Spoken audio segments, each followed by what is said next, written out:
Fala, Lesques! Mais uma vez, sejam bem-vindos. Estamos aqui continuando o nosso vídeo sobre aula PUC. Nossa segunda aula sobre aula PUC. Na primeira aula, você viu o perfil da prova, você viu o objetivo do exame, que era avaliar a capacidade do aluno compreender os demais diversos tipos de textos por meio de uma escrita clara e coesa e coerente. Não só isso, dominar os conteúdos de gramática, também, além disso, conhecer as escolas literárias, conhecer características da literatura e, em cima disso, os conteúdos seriam desdobrados. Então a gente mencionou que tempo verbal é um assunto que aparece, conjunções, morfologia de maneira geral. Vimos alguns comandos que eles costumam aparecer na prova, como explique, explicar com as suas próprias palavras, diferenciar o sentido, reescrever, que é a palavra-chavezinha da prova da PUC, dentre tantos outros lá. E nesse vídeo, nós vamos focar em uma área da prova, que essa é uma área da prova que alguns dizem se garantir, outros falam que tem muita dificuldade, mas a verdade é que ninguém se garante. Ninguém está conseguindo ter total segurança, por quê? É a parte da prova que a gente fala sobre análise do discurso, a compreensão do texto. Aqui, a gente nunca pode ter 100% de certeza do que vai ser a prova, de como vai proceder, porque a leitura é um campo muito aberto. Às vezes depende do texto, depende da linguagem, depende de como você vai lidar com as informações. Você não tem uma coisa, um repouso seguro, como saber a regra daquela oração, saber a regra para achar uma função sintática, ou algum aspecto morfológico, ou até mesmo, por que não, na regra da reescritura, que uma vez que você entende o funcionamento, sai um tipo de questão mais fluida. Aqui a gente fala de questões que provavelmente você começa no campo mais abstrato. E se bobear, você está acostumado a fazer um tipo de questão de maneira mais, solta, sem muito parâmetro, que é saber compreender um texto. Hugo, como que eu vou compreender um texto? Como é que eu vou conseguir ter uma resposta muito clara e precisa? Dá para fazer isso? A resposta é sim. Se você assistir esse vídeo todo, eu prometo que ao final do vídeo você vai olhar para as questões da PUC, para a prova da PUC, com um olhar muito mais objetivo e pragmático. E nessas questões você vai conseguir ser tão prático e tão direto como em algumas questões gramaticais que você já vai ter o conteúdo dominado. Então, eu preciso que você entenda qual é o tipo de olhar necessário na hora de fazer uma questão discursiva de compreensão do texto. Que etapas eu preciso fazer? E já vou dar um spoiler. É muito mais simples do que você imagina. Você pode até começar no abstrato, até pode achar aquela coisa meio avoada, mas uma vez que você seguir isso aqui, você vai olhar para a prova de jeito mais prático. Vamos lá? Primeira coisa, você precisa localizar as informações que você viu no enunciado no texto. Marca o enunciado, marca as principais palavras ali. O que seriam as principais palavras? Sobre o que fala a questão, qual é a temática, qual o verbo de comando. E aí, uma vez que você tem isso, você vai olhar para o texto de um jeito muito mais pragmático. Para quem tem assistido aos vídeos desse canal aqui, há um vídeo, que inclusive vou até deixar na descrição para vocês, é um vídeo que eu falo sobre estratégias de leitura. É a primeira aula que eu fiz aqui sobre questões Enem.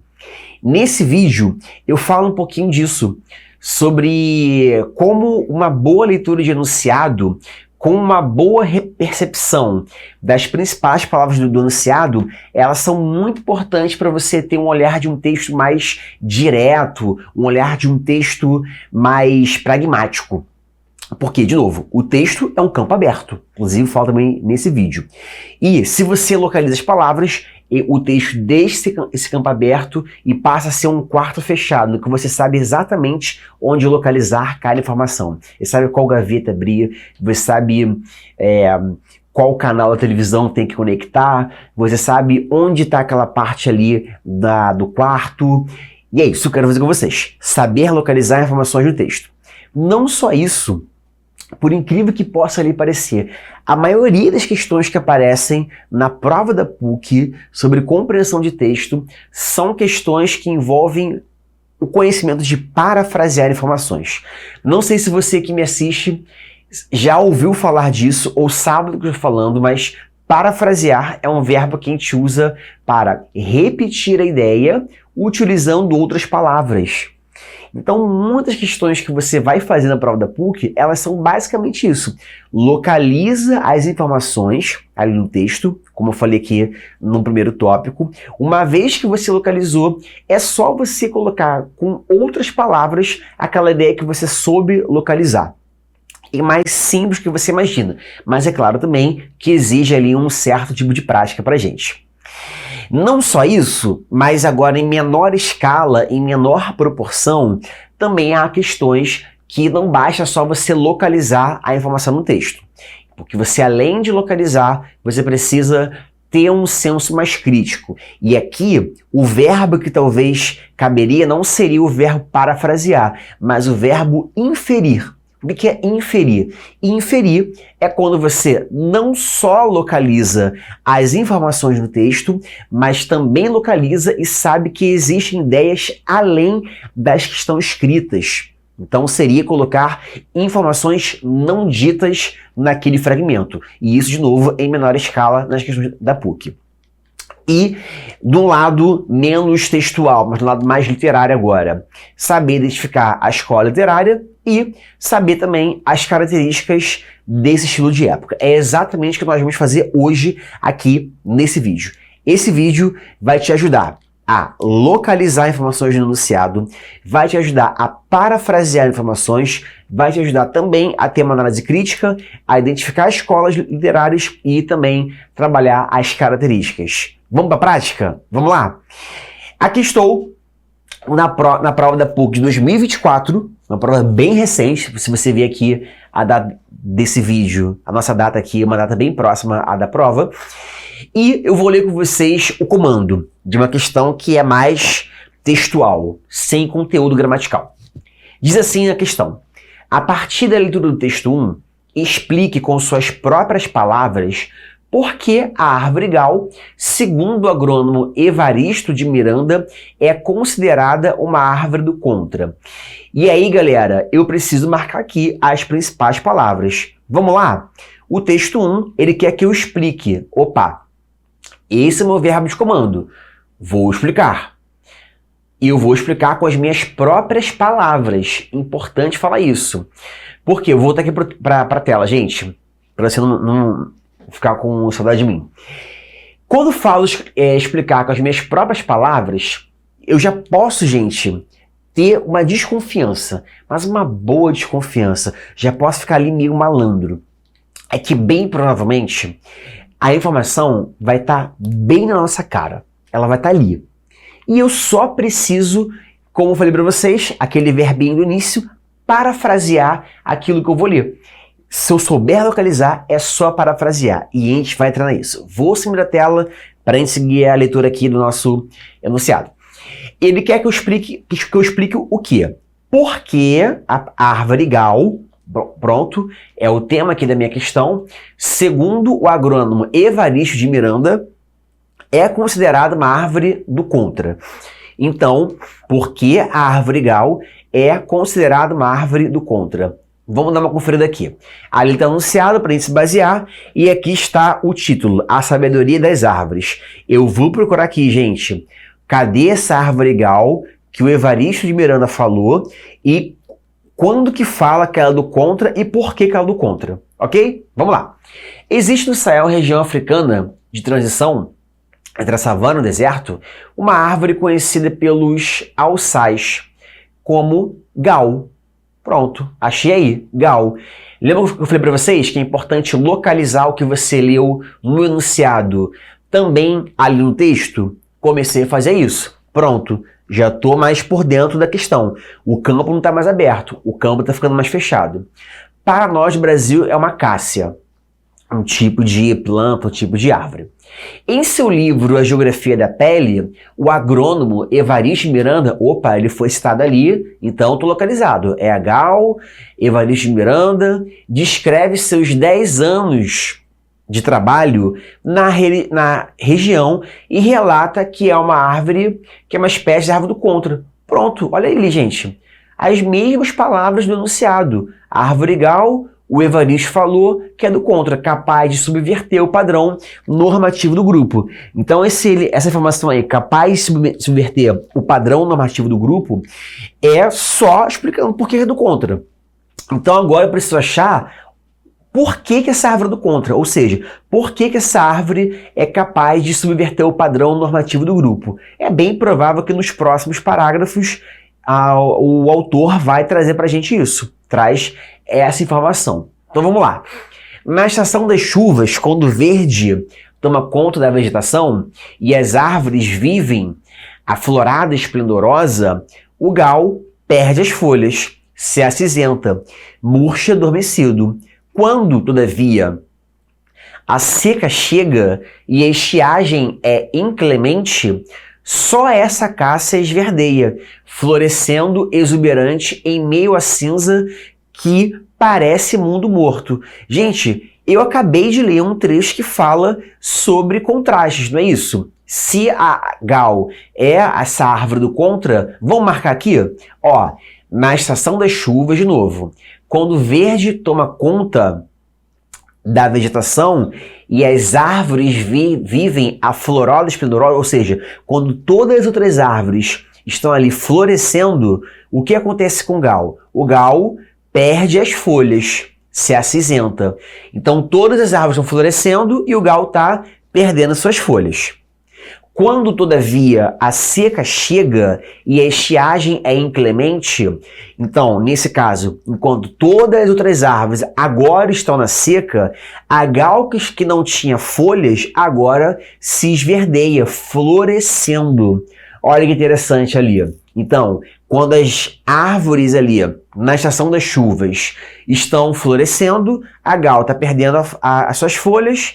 Quando a seca chega, quando não está na chuva, então a gal floresce. Então, quando as árvores... vou voltar aqui. Quando as árvores estão de um jeito, a gal está de outra. Quando a gal está de um jeito, as árvores também estão de outra. Então, por isso que a gal é a árvore do contra. Como é que a gente pode sintetizar isso? Gente, agora eu preciso parafrasear. Vamos botar para jogo aí nossa capacidade? Ó, resposta. Vamos começar assim. O gal é considerado do contra. Vamos botar assim? O gal ou a árvore gal? Faltou ali na questão de artigo. Por quê? Já que o comando da questão tinha um explique, então é muito importante que a gente tenha palavras que façam correlação ali entre o que é perguntado. Então eu perguntei ali a explicação, vou dar uma palavra que faça essa correlação da explicação. E agora vem a minha palavra mais importante. Porque ele perde as folhas na estação chuvosa, parafraseei, e floresce na seca, invertendo o ciclo esperado das demais árvores. Galera, só isso. Também coloquei o print para vocês aqui. Não sei se dá para ler, mas fala assim: o ciclo vital da árvore gal é invertido em relação ao das demais espécies. A árvore gal floresce quando as outras perdem as folhas e murcha quando as outras têm sua plena floração. Eu botei a minha resposta aqui em cima, como eu responderia isso aqui, e aqui embaixo o gabarito oficial. A própria PUC fala isso, a gente não precisa usar as mesmas palavras dele, que bom, porque é impossível alguém pensar com as mesmas palavras. Se alguém pensa com as mesmas palavras, isso é uma cola.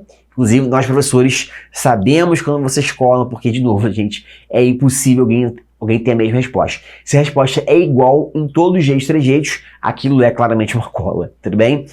E o que a gente pode concluir daqui? O que a gente fez agora? A gente localizou o verbo de comando, explique.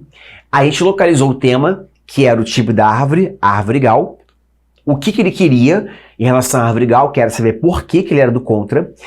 Pegamos as principais palavras do enunciado. Quais são as principais palavras? O recorte temático, que é gal e por que é do contra. Achamos ali no texto. Depois que a gente achou, localizou a parte que fala da árvore gal ser do contra e só parafraseamos. Como é que a gente parafraseou? Tava ali falando, aqui ó, na estação chuvosa, ou melhor, na estação das chuvas, quando o vento toma conta, a vegetação e tal, aí que eu fiz. Na estação chuvosa, nas chuvas, nas estações chuvosas. Quando falar que esverdeia, coloquei ele floresce. Na seca, invertendo o ciclo. Então, eu peguei as palavras ali, gente, e só apliquei. É isso que você precisa fazer. Você precisa treinar isso, de saber localizar a informação no texto, replicar e pronto, fica tudo na tua mão. Fica tudo lindo, gente. Fica maravilhoso. Uma outra aí, ó. Olha aqui. Explicite a diferença entre colonialismo e colonialidade de acordo com o texto 4. Então, a palavra é explicite. Explicitar significa que você vai trazer à tona aquilo que já existe. Então, alguma coisa estava implícita e agora você vai explicitar. Então, é um pouco próximo que a gente falou ali de explicar com as próprias palavras, só que você vai organizar. A diferença entre colonialismo e colonialidade. Essa é a diferença que você vai trabalhar aqui. Lembrando que no primeiro vídeo sobre a aula PUC, eu falei para vocês que um dos comandos que aparecem, e é muito comum esse comando aparecer, que é o de diferenciar sentidos. Diferenciar palavras, diferenciar expressões, que algumas vezes essa diferença se dá por um conteúdo gramatical, mas em outros casos se dá meramente pela leitura. Esse caso aqui é um caso que a gente diferencia uma palavra ou expressão meramente pela leitura, ok? Vamos lá? Vou sumir aqui do quadro e você vai relembrar comigo aqui. Então, eu tenho que diferenciar o que é colonialismo e o que é colonialidade. Para ficar mais prático para mim, eu não sei como é que é no dia da prova, não vou lembrar agora, mas eu coloquei duas cores, já que são dois assuntos, colonialismo e colonialidade. Esses dois assuntos vão ser marcados por cores diferentes para eu administrar. Fazer uma leitura rápida, vou te ajudar aqui. Aqui, ó. Achei a palavra colonialismo e achei a palavra colonialidade. Perfeito. Uma vez que eu acho isso, então eu já posso me situar ali. Bom, colonialismo, ali no texto, ele está sendo colocado como um processo de colonização. Então, já vou marcar ali, aqui que é o processo de colonização, e agora eu vou identificar o que ele fala sobre o que é colonizar, vou marcar as principais palavras, e depois também vou achar onde está colonialidade, marcar as palavras e me administrar. De novo, preciso marcar as palavras para não ser mais um campo aberto e ser um campo mais reduzido. Vou ler com vocês.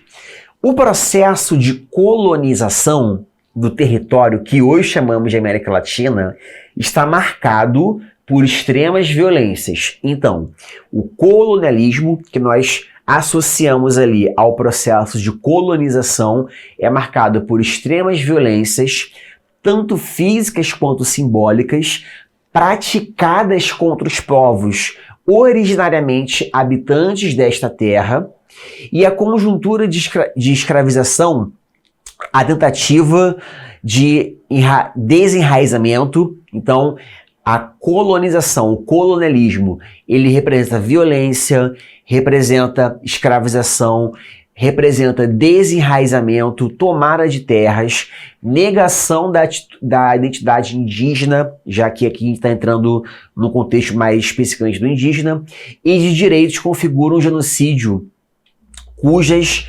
consequências reverberam até hoje, gerando desigualdade nas formas de viver, nos acessos e nos modos de ser tratado pela população não indígena em seu aparato legal e na sutileza de discursos e práticas cotidianas. Então, esse período que nós acabamos de ler, que na verdade é um parágrafo, ele está falando que a colonização é marcada por violência, desenraizamento, tomada de terras e negação da identidade cultural. Isso vai ser usado para mim na hora de explicitar. Eu já achei a primeira parte da resposta. É claro que eu não posso repetir essas mesmas palavras, mas são essas palavras que estão marcadas aqui de azul que vão nortear a minha resposta.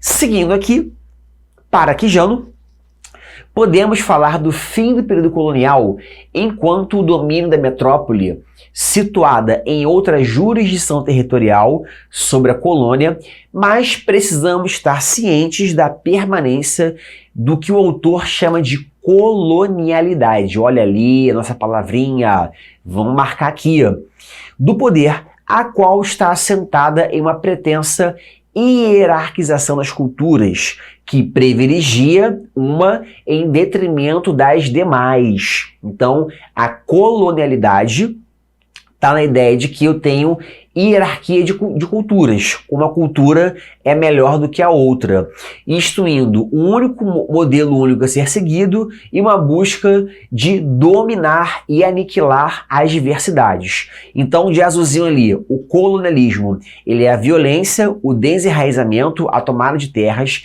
e a negação da identidade, ou seja, está no processo de violência, está no processo de desumanização, de controle, de autoritarismo, de domínio territorial.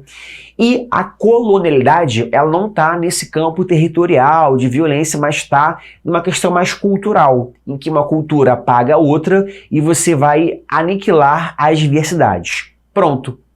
Vou voltar aqui para a tela e agora, uma vez que você deixou ali marcadinho, não tem como você se perder, não tem como você interpretar, não tem como você viajar, é só pegar aquelas palavras marcadas e traduzi-las, parafraseá-las. Assim como a gente fez na outra questão, vamos fazer nessa aqui. Então, vamos começar aqui. O colonialismo refere-se ao domínio político e territorial. Então isso aqui se refere ao que a gente vê lá das violências, se refere ao desenraizamento, enfim, direto das metrópoles sobre as colônias. Pronto. Aí, lembra que eu falei para vocês também, na outra questão, como era importante a gente pegar palavras para estruturar a nossa resposta, para estar de acordo com aquilo que é pedido? Lembra que eu pedi, na primeira, eu explique, aí eu usei um porquê para marcar aquela explicação. Agora, eu vou usar uma palavra que faz a menção à distinção. Coloquei o que é colonialismo, enquanto, olha esse processo aqui, ó.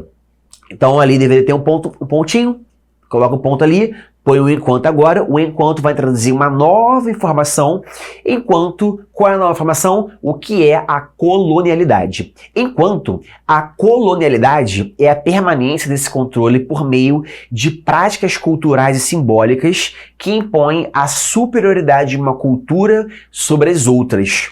Pronto, é o que a gente falou. A hierarquia das culturas eu coloquei agora por meio de práticas culturais e simbólicas que impõem a superioridade. Lembra que você aniquilava? Só peguei as palavras, mudei as palavras. Gente, a resposta está perfeita.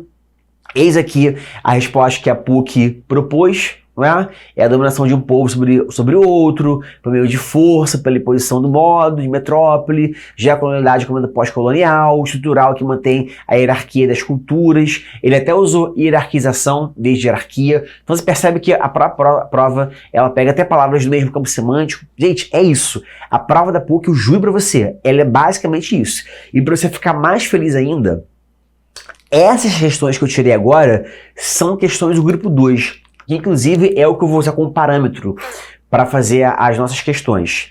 Por quê? Se você for do grupo 2, cara, perfeito, tá se preparando para o nível que aparece. Se você não for do grupo 2, não tem como ser mais difícil que isso aqui. E você percebe que se você faz isso aqui não é um nível muito difícil, você faz também a sua prova. E fica tranquilo, gente, a prova do grupo 1, 3, 4, 5 também é nesse nível para baixo. Então faz comigo, nível alto, se você não for o grupo 2, que vai estar certinho, cara. Tu vai chegar ali até mais vacinado, até mais musculoso, linguisticamente falando, para fazer as questões. E grupo 2, gente, é isso aqui. Esse é o ponto, faz certinho, bonito.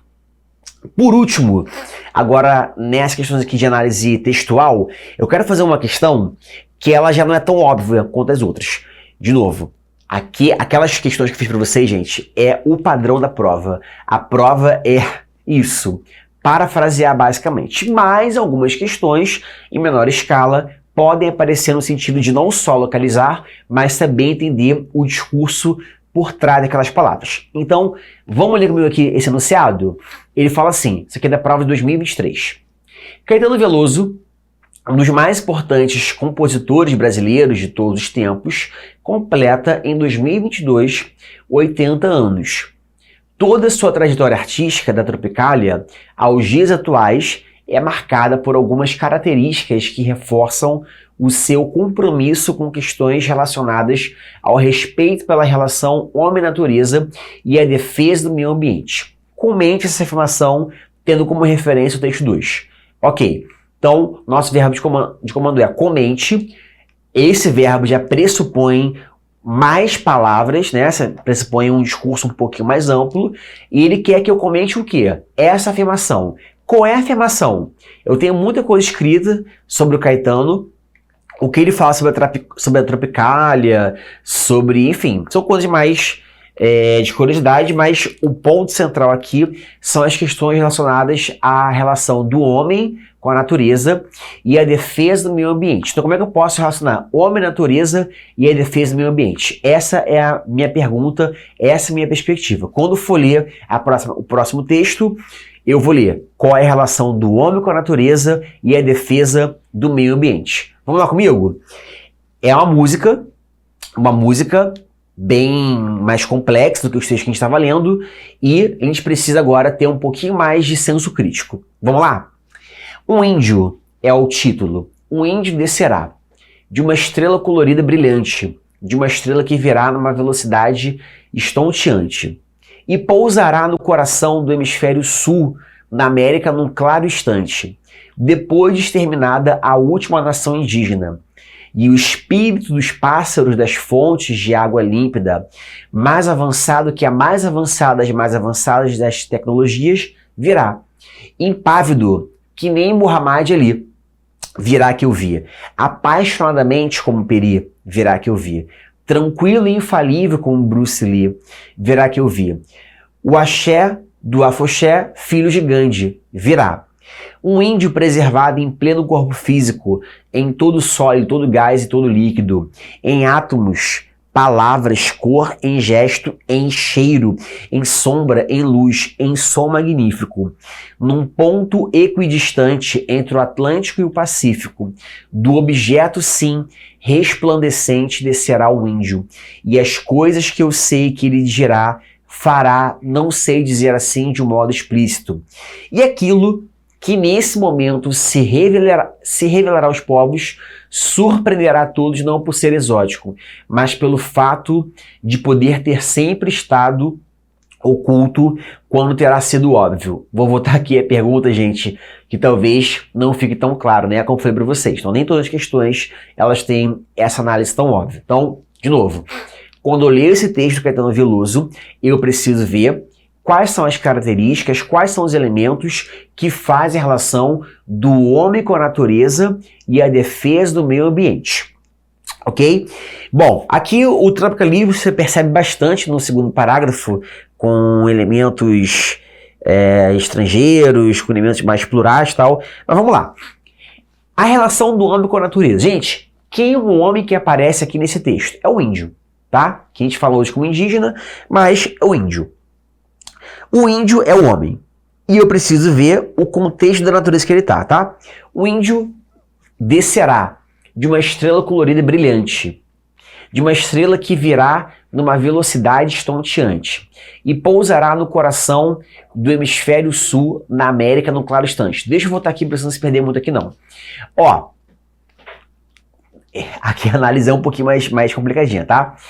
A relação é do homem com a natureza. O homem é o índio. O índio, segundo aqui o próprio texto, ele descerá de uma estrela colorida brilhante, de uma estrela que virá numa velocidade estonteante. Gente, isso aqui não é uma coisa realista. Isso é uma coisa que é fantasiosa, é uma projeção. E pousará no coração do hemisfério sul da América num claro instante. Ok.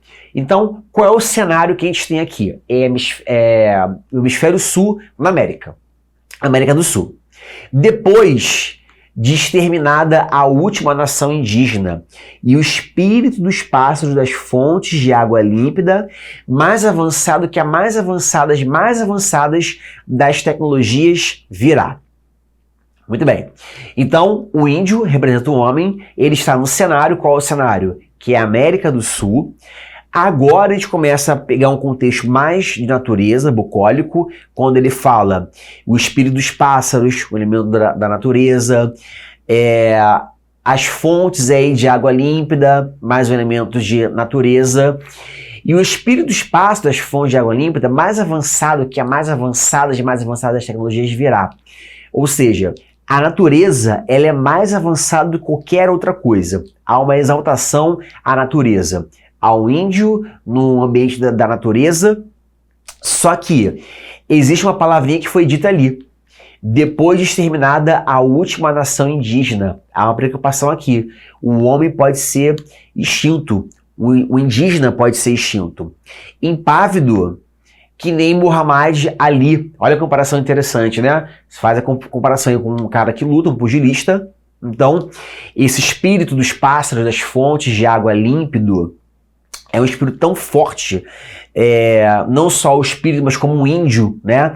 Esse índio, esse indígena descerá, ele virá.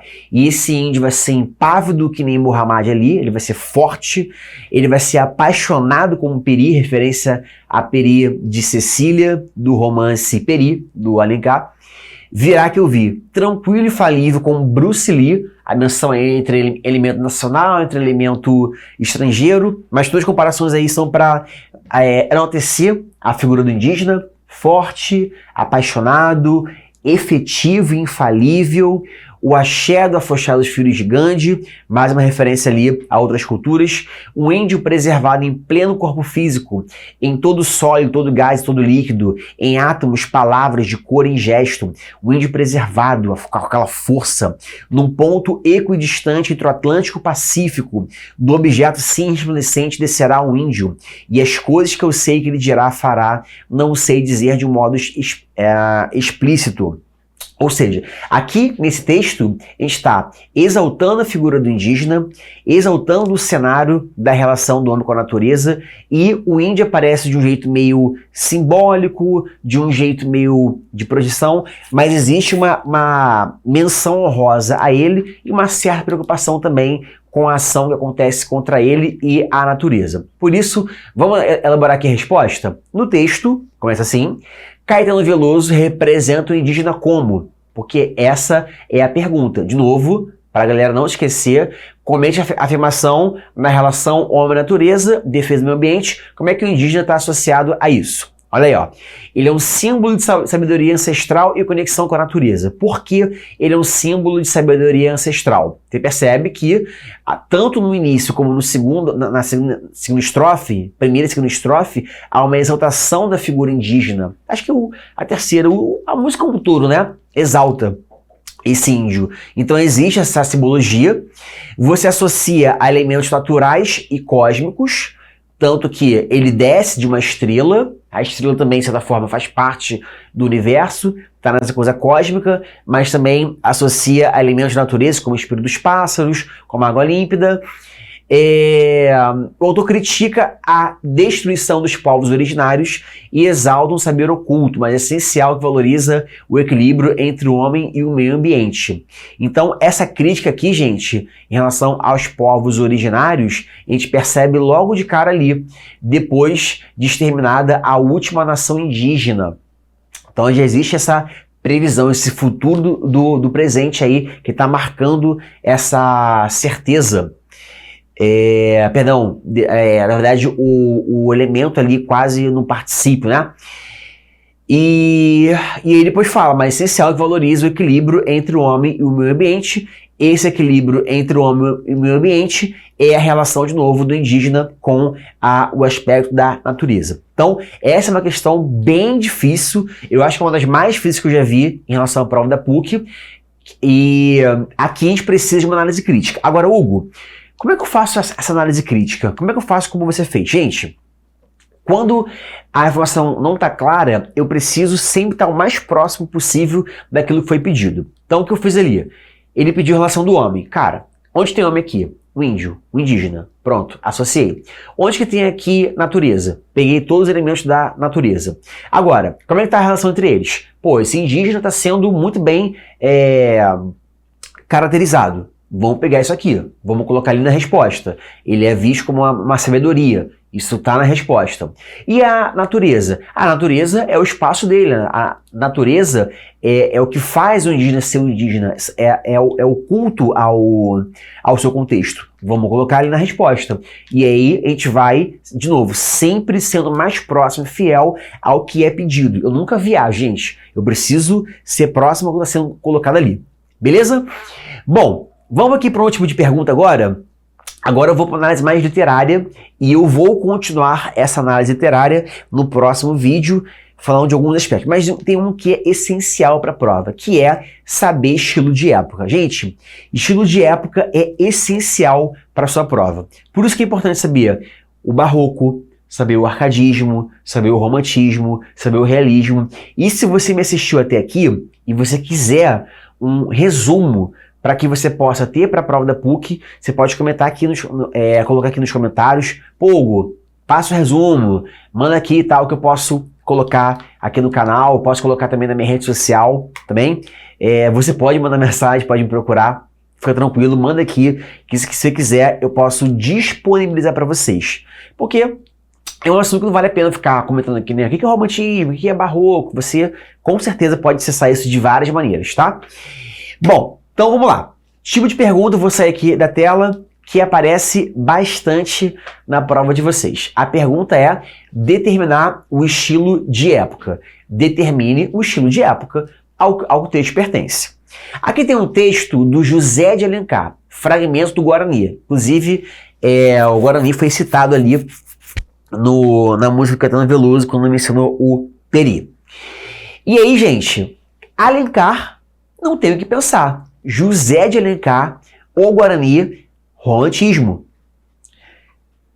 Aqui, o estilo de época é o, perdão, romantismo.